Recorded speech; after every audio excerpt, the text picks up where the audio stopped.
I am Patricia Branzuela Barras, and today I will discuss the Philippine textile art.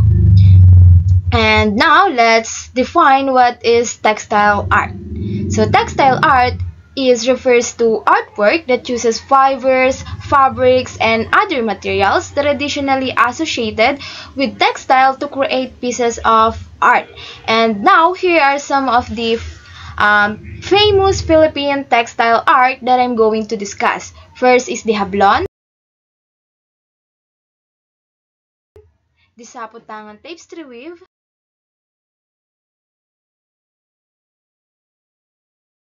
the mabaltabi, bagobay nabal, and the dagmay.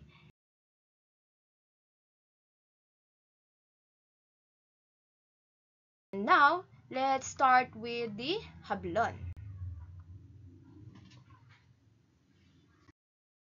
The communities are Kiniraya and Hiligaynon.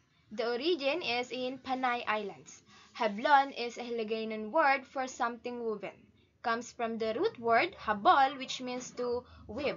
It specifies to the hand-woven fabric by Kiniraya and Hiligaynon weavers. So, hablon class, it is a traditional hand-woven textile in the Philippines, specifically originating in Panay Islands. And these islands, located in Visayas region of the Philippines, are the birthplace of Hablon. And this island have a rich history of weaving. And Hablon is a testament of artistry and skills of indigenous communities. And the communities known for their Hablon are the Kiniraya and Hiligaynon people or the weavers. And this group in Panay Islands have long history of weaving traditions. And the hablon is a Hiligaynon word for something woven. Comes from the root word, the habol, which means to weave. Next, hablon is in ang Panayanon myth. 10 datus from Borneo landed on Panay Islands from settlements and ushered in an era of development. And one of the legendary statues was the Tulubay, who is said to introduce the art of weaving textiles. The hablon is usually a plain cloth and has plaid and stripe patterns. It is normally used for the patajong, the Bisayan wrap-around skirt, and panuelo. So, hablon class, hablon weaving is typically rooted in Panay's history and mythology. And according to a legend, one of the 10 datus who established settlements in the islands, Datu Lubay was credited with introducing the weaving in the islands. And this datu or these legends suggest that weaving has been part of Panay's cultural heritage for centuries. And Hablon weaving class or the Hablon fabrics are characterized by its plain weave, simple patterns, and often featuring plaids and stripes. And this practicality makes it ideal for creating the functional garments like the patajong or the wrap-around skirt and the panuelo.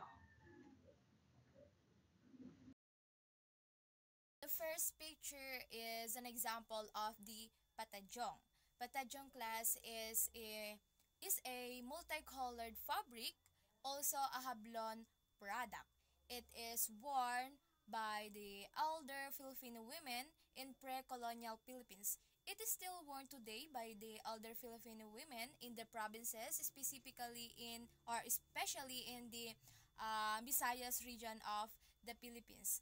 It is worn like a loose skirt knotted on the waist, and it is also worn as sling to carry baby so that the mother's hands are free to do the other's chores. And sometimes nakakita na rin ako nung yung sling. Siguro yung iba sa inyo is nakakita na rin nun, yung sling na ginagamit ng mga indigenous people, yung nakalagay sa ganito nila. So, iyon yung sling, 'di ba? Ang ginagamit nila yon para mailagay nila yung baby nila yon to carry para yung mga kamay ng mothers is pwede pang gamitin sa ibang bagay, and sometimes ginagamit nila yung kapag naglalakad yon. May sling sila to carry the baby. And the second picture is an example of the panuelo.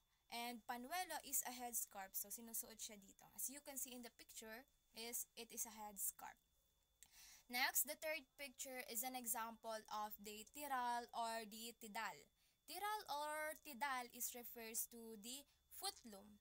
And footloom is used to create the hablon or in weaving the textile. And as you can see is, ginagamitan po siya ng paa. Ayan, yan yung ginagamit nung mga weavers dun sa Panay Island. As you can see is, yung paa niya, ito po yung nagsisilbing, ito po yung nagpe-pedal dun sa tiral or the foot loom. So, yun, ginagamit nila yung paa nila para ma-pedal yung foot loom, and of course, is magpa-function na or gagana na yung foot loom na yun. As you can see in the picture, ito po siya. Next, the fourth picture is an example of the piña seda. Ito po yung example, yung tela. Ito yung piña seda, and piña seda is a embroidered hand-woven fabric which is made of pineapples or the piña.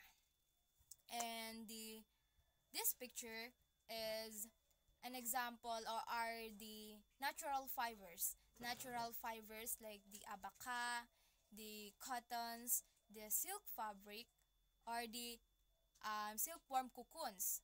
And weavers in the Panay Islands use these natural fibers in weaving the textile. And these silkworm cocoons produce the silk fabrics, which is also used to create or in weaving the piña seda. So, hindi lang pineapples or piña yung ginagamit para ma-weave yung piña sedang tela. Also, the silkworms and these natural fibers also. And the simplicity of the design and the use of these natural fibers is reflect the traditional hand-woven or the traditional weaving practices in the regions. And the common patterns of hablon are the topo-topo, pinalang, sigarilyos, and the binuskay. This reflecting the cultural richness and the diversity of people in Panay Islands. So next, let's proceed to the Saputangan tapestry weave. So, Saputangan tapestry weave, the community are the Yakan. The origin are in the Basilan and Bongasame and Siniluan. So, the Yakan are the indigenous groups residing in Basilan, an island in the Sulu archipelago of the Philippines. And Basilan is the islands where the Yakan people resides and where the Saputangan tapestry originated. And Yakan weavers are known for their exceptional skills and knowledge of weaving techniques, and they have different distinct types of weaves, each with its own characteristic in terms of techniques, patterns, and purposes. For example is the bungasame and the siniluan. So the bungasame is used for everyday clothing, while the siniluan is used for ceremonial purposes.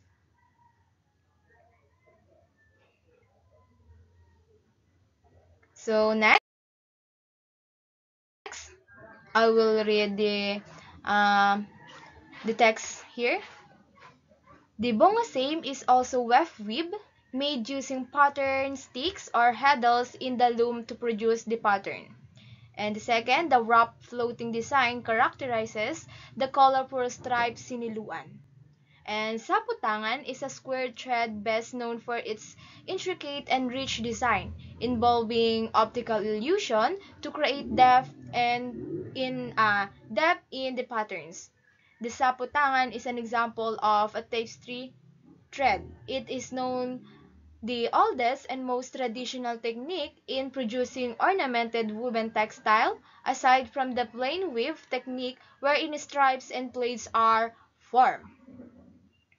So, the first picture here na nasa taas is an example of the bunga-same. So, as I said a while ago, bunga-same is a type of cloth which is used in everyday living. And bunga-same, this weave uses a technique called the weft weave, where the pattern is created by manipulating the weft threads, or which the threads that run horizontally across the loom using pattern sticks or heddles um, to create the bunga-same. So, ito po siya, the first picture.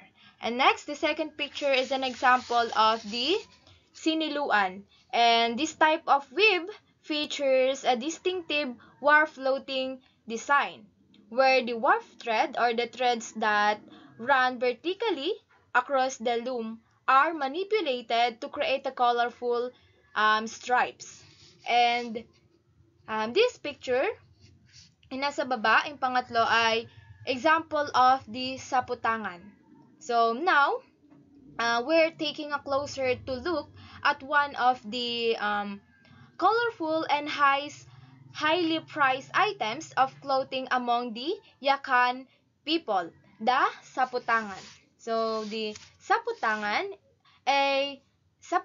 is a square shaped cloth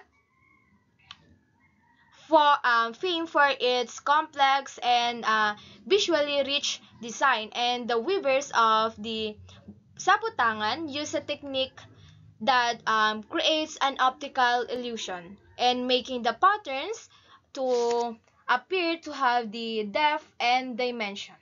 And saputangan is also an example of the tapestry weave.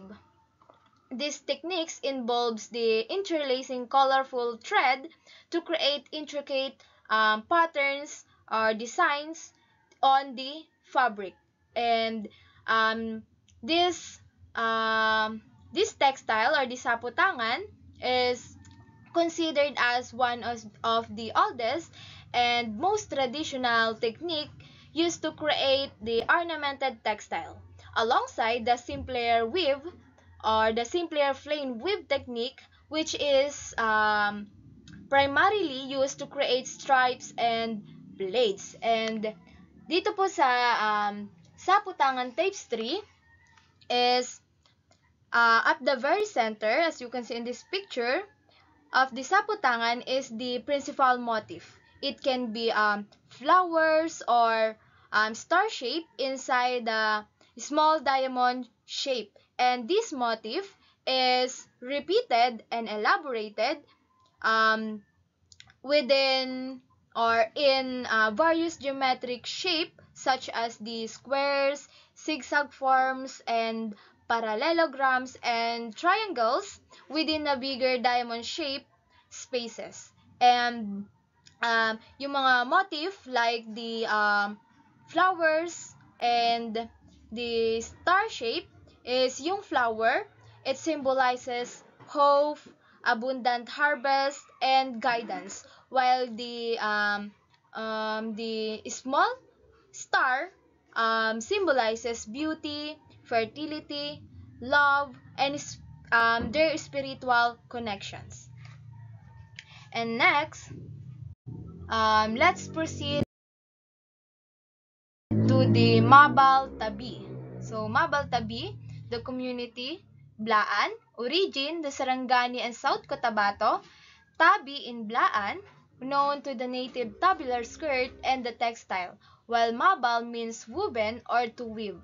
The Blaan threads, the Tabi using abaca fibers and the backstrap loom. The threads are dyed using the warp tie-dye resist ikat method and natural dyes from endemic plants. Designs usually illustrates crocodile and tiny curls. So, the Mabal Tabi class is a traditional hand-woven textile created by the Blaan people. And Blaan people are indigenous communities or indigenous group residing in Sarangani and South Cotabato provinces in the Philippines. And the mabal is the Blaan term for the abaca weaving process, or which means to weave.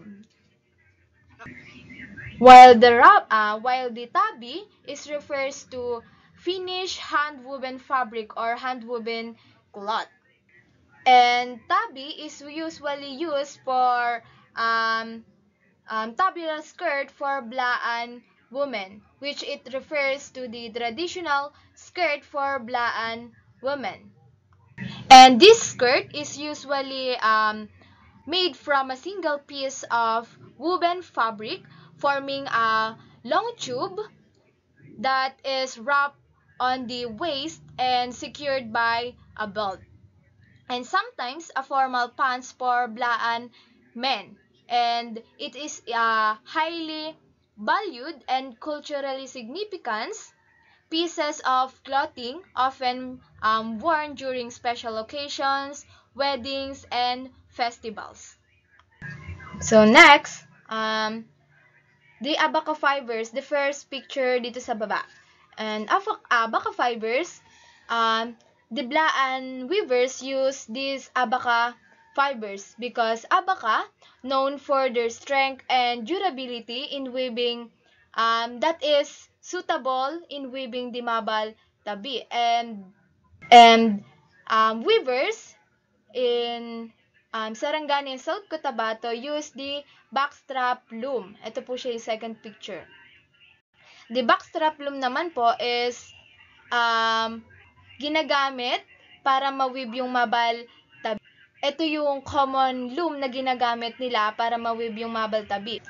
And the backstrap loom has a strap that is worn across the weaver's back. So, ginagamitan lang siya ng kamay para gamitin sa pag-weave ng mabal tabi. And the third picture are the common motifs found in mabal tabi. And this picture or fabric are called the crocodiles and tiny curls. So, ito po siya yung picture o yung design. And the crocodile design represent the strength and power, and the tiny curls symbolizes the fertility and life for Blaan people in Sarangani and South Cotabato.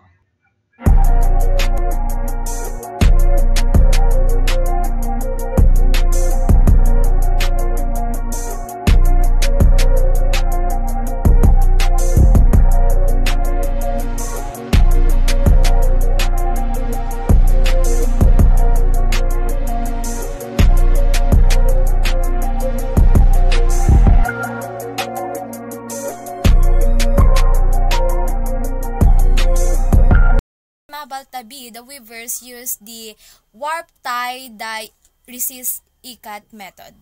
And this is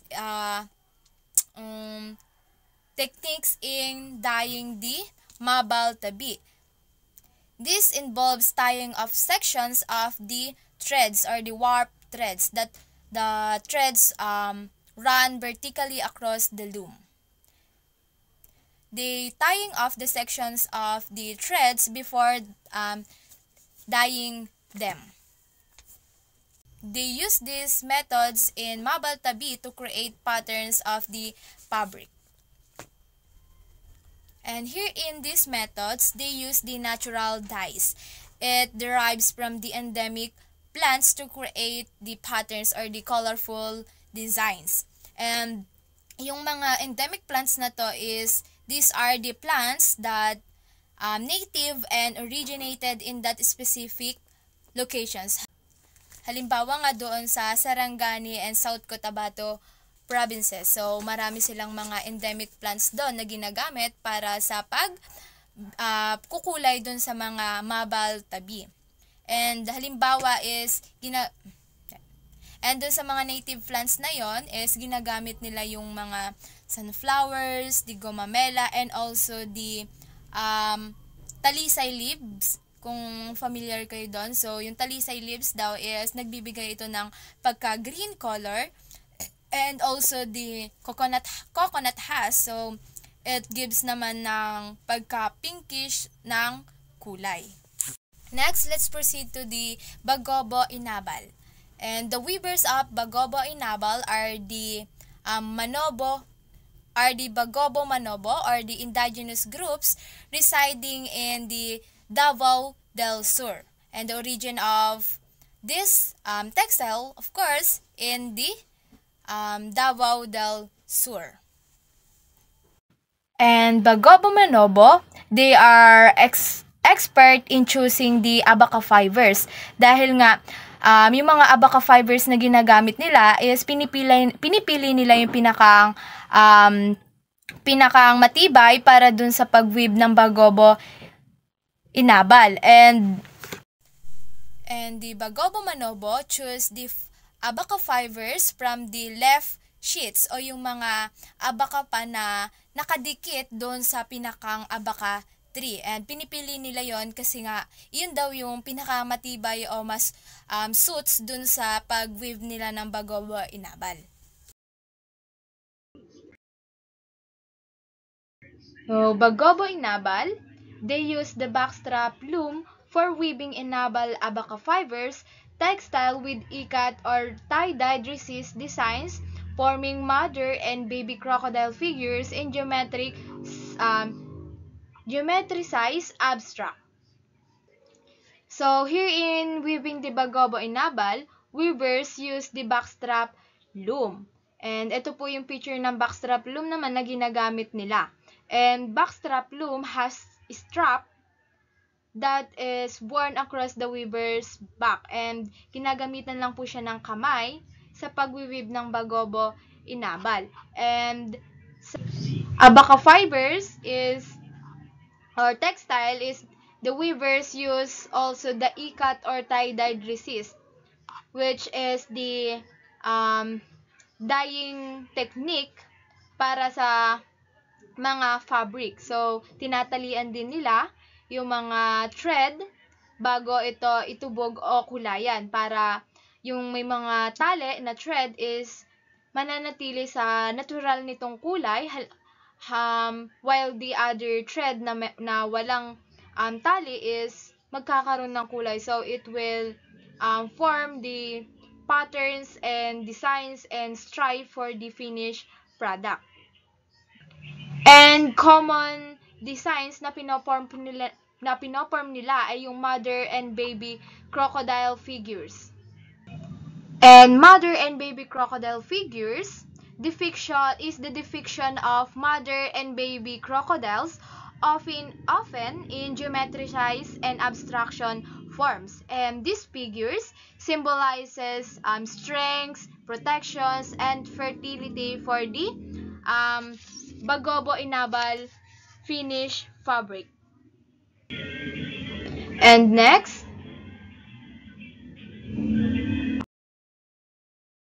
Bagobo Inabal, they use beeswax, which is used to bitter during the weaving process, adds to the sheen during the finishing procedures, and the Bagobo textile is commonly used for creating the native tabular skirt, of which there are two types, which are the sinukla and the bandira. So, here in weaving the Bagobo Inabal, weavers use the beeswax. So, ito po siya, example ng beeswax, yung picture.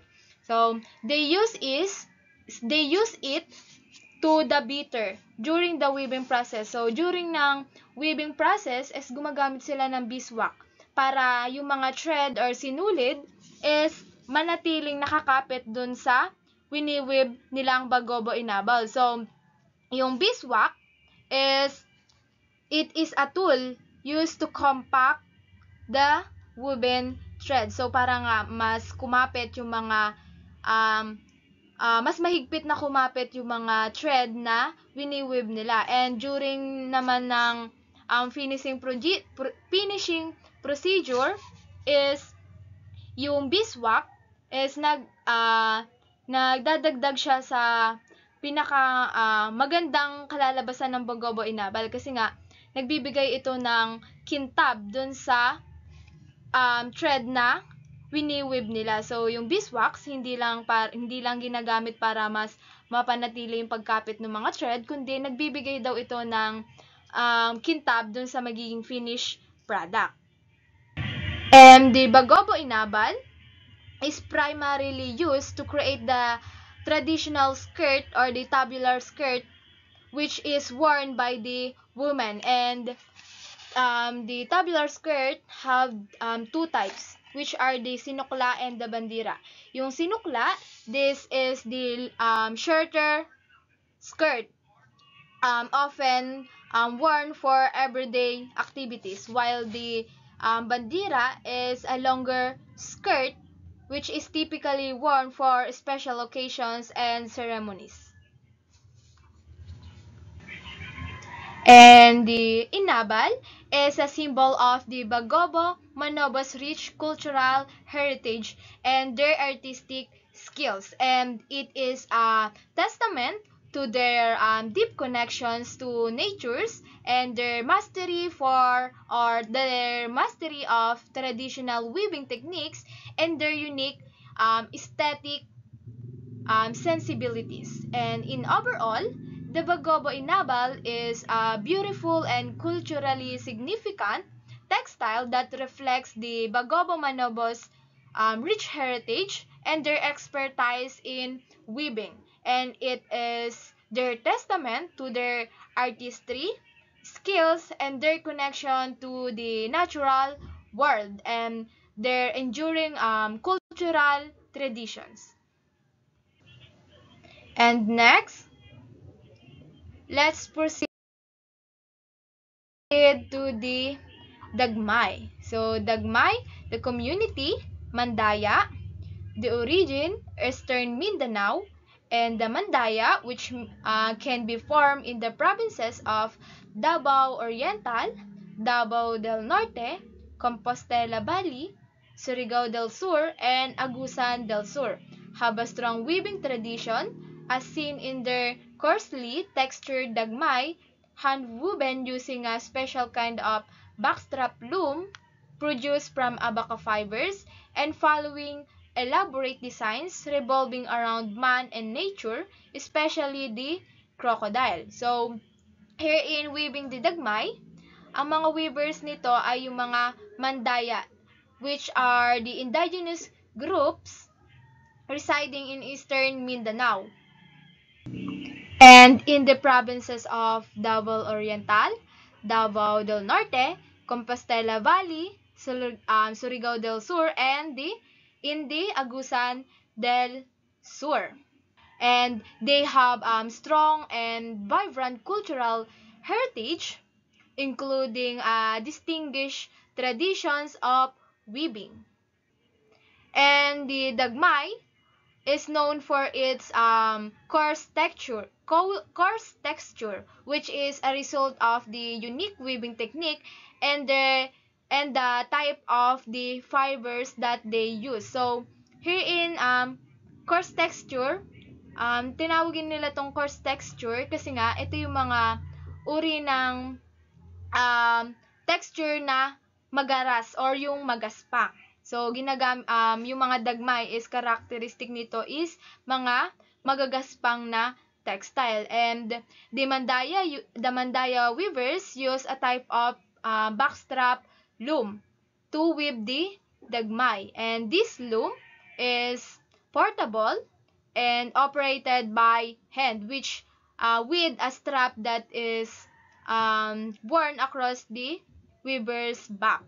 And the dagmay is woven using abaca fibers harvested from the abaca plant, and the fibers are known for their strength and durability, making them suitable for creating sturdy fabric. And dagmay features intricate designs that often revolve around themes of man and nature, and particularly the crocodile. And this crocodile is a significant symbol of Mandaya culture, representing strengths, powers, and protections. And next,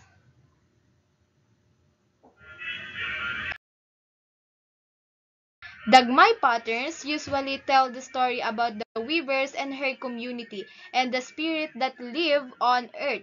The dagmay is traditionally used for women's skirt, but it is also used as blanket uh, for the dead. So here in dagmay textile, the patterns woven into the dagmay often tells stories about the weavers and the community and the spirits that are believed to inhabit the earth. And each motif holds a specific meaning and significance in Mandaya culture. And the dagmay is traditionally used to create the woman's skirt, and these skirt are often worn during the ceremonies and special occasions. And also, the dagmay is used as blanket or wraps for the uh, dead body that highlights the textile significance in the Mandaya spiritual tradition. So, yung dagmay is hindi lang siya kine-create para makagawa ng mga skirt or the traditional skirt, but also it used as blanket para sa mga katawan ng mga binabalot nila doon sa namatay na katawan ng tao. And the dagmay is a testament to the Mandayas people artistic skills, dedication to their cultural heritage, and connection to the natural world. And it is a beautiful example of how indigenous communities use their traditional weaving techniques to create textile that are both functional and imbued with deep cultural meaning. And in overall, dagmay is a significant part of the Mandaya cultural identity. It represents their heritage, their connection to the land, and their artistic traditions. And it is a powerful symbol of their resilience and the enduring nature of their culture. And that's all for today. Thank you.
Good day everyone, I am Patricia Brazuela Barras and today we will going to explore the rich tapestry of creativity and cultural heritage that defines our nation.